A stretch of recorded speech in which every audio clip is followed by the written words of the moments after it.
মধ্যপ্রাচ্যে ইরান ও মার্কিন যুক্তরাষ্ট্রের মধ্যে চলমান উত্তেজনা এক নতুন ও বিপজ্জনক মোড় নিয়েছে।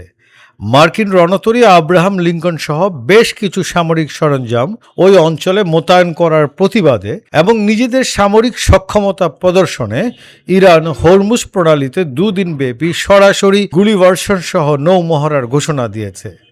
আগামী রোববার 1 ফেব্রুয়ারি থেকে শুরু হতে যাওয়া এই মহড়াকে কেন্দ্র করে পারস্য উপসাগরীয় অঞ্চলে চরম যুদ্ধ অবস্থা বিরাজ করছে।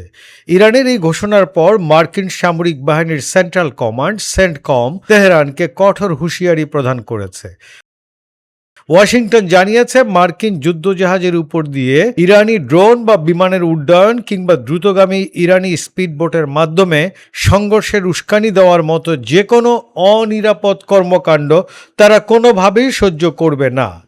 কয়েক সপ্তাহ ধরে ট্রাম্প প্রশাসনের অব্যাহত হুমকি এবং ইরানের পরমাণু কর্মসূচি ও সরকার বিরোধী বিক্ষোভ দমনের ইস্যুকে কেন্দ্র করে দুই দেশের সম্পর্ক এখন খাদের কিনারায় দাঁড়িয়ে আছে।